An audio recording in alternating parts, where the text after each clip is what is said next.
آج کا مسلمان ہر وہ کام جو ان لاجیکل ہو وہ کر رہا ہے, وہ سمجھ رہے ہو بیٹھ کے. دیکھو یہ کورونا میں مجھے بعض تاجر ملے ہیں, وہ کچھ ایک تو میں نے خود دیکھے امریکہ سے پاکستان آ گئے بزنس کرنے. امریکہ سے کہاں آ رہے ہیں؟ پاکستان.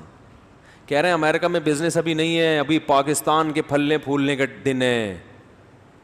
صحیح ہے نا, لیکن پاکستانیوں کو یہ بات معلوم نہیں آ رہی. یہ گوروں کو پتہ ہے, گورے آ رہے ہیں, گورے کہہ رہے ہیں ادھر لگاؤ پیسہ, کیونکہ کرونا نے نا دنیا کو بالکل الٹ دیا ہے.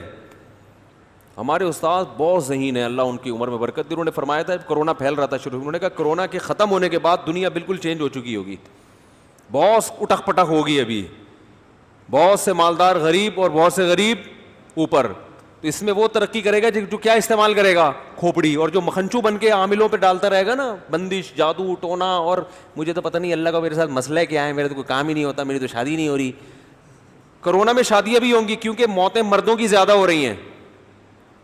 حقیقت بتا دوں, بہت سی عورتیں بیوہ ہو گئی ہیں کرونا میں, رشتے بھی ملیں گے, لیکن یہ بیٹھ کے کیا کر رہا ہے؟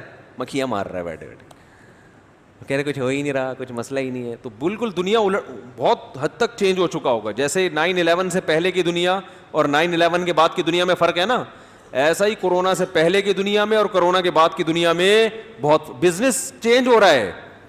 آن لائن چیزیں بکنا شروع ہو گئی ہیں. اب لوگوں نے آلو پیاز ٹماٹر آن لائن بیچنا شروع کر دیے, تو بہت کچھ چینج ہوگا ابھی. تو جو کھوپڑی استعمال کرے گا نا وہ اس چینجنگ سے کیا کرے گا؟ فائدہ اٹھائے گا. کل ایک انگلش لینگویج ٹیچر ملے, میں نے کہا آپ کا تو بزنس کم چل رہا ہوگا. انہوں نے کہا جتنا میں نے لاک ڈاؤن میں کمایا ہے نا اتنا میں نے پہلے کبھی نہیں کمایا تھا. کہنے لاک ڈاؤن میں تو سارے مجھے اسٹوڈنٹ یورپ امریکہ کے مل رہے ہیں. نہیں آ رہی بات, جو انگلش جن کو نہیں آتی نا یورپ میں, جو پاکستانی ہیں وہاں رہتے ہیں, تو وہ مجھے مل رہے ہیں کیونکہ وہاں کے ادارے کیا ہو گئے؟ بند. تو کہہ رہے ہیں میں نے پہلے کھوپڑی استعمال کی, میں نے کہا ادھر سے ٹیوشن پکڑو. انٹرنیٹ پہ پڑھا کے کیا کہہ رہے ہیں؟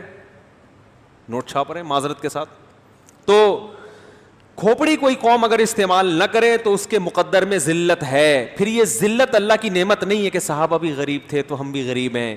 میں بار بار کہتا ہوں ایک غربت اللہ کی طرف سے ہوتی ہے جو صحابہ کو ملی تھی اور وہ دور ہو گئی تھی, اور ایک غربت حماقتوں کی وجہ سے ہوتی ہے جو ہمارے مقدر میں ہے. حماقتوں والی غربت پہ اللہ کا, یہ اللہ کی نعمت بولو نا بھائی نہیں ہے. آپ پڑھے ہوئے گھر میں کچھ کرتے ہی نہیں ہے, ہلتے ہی نہیں ہے, کھانے کو ترس گئے, فاقے پڑھنا شروع ہو گئے, نہ ملازمت کر رہے ہو نہ کوئی دماغ استعمال کر رہے ہو, سستی کاہلی کی وجہ سے ہر وقت منہ میں گٹکا رہتا ہے آپ کے, پھر آپ غریب ہو گئے اور گھر میں اب چولہا نہیں جل رہا آپ کے, تو آپ کو نبی صلی اللہ علیہ وسلم کے گھر میں بھی 40 دن چولہا نہیں جلتا تھا. صحابہ میں بھی ایسے لوگ تھے تو بھوک سے بے ہوش ہو جایا کرتے تھے, تو میرے تو منہ میں پھر بھی گٹکا ہے, ٹھیک ہے نا. تو یہ جو غربت کی مثالیں آپ پیش کریں گے بھائی, یہ آپ غلط مثالیں دے رہے ہیں. یہ حماقت اور سستی اور کاہلی کی وجہ سے ہے, سمجھ رہے ہو, یہ سستی اور کاہلی کی وجہ سے ہے. تو ہم جو ترقی میں اس وقت مسلمان پیچھے ہیں نا, اس کی وجہ تو یہ نہیں کہ کوئی اسلام میں ہم نے بہت عمل کیا تو اللہ نے کہا تمہیں دنیا نہیں دوں گا آخرت دوں گا, اس کی وجہ تو ہماری اپنی نالائقی ہے.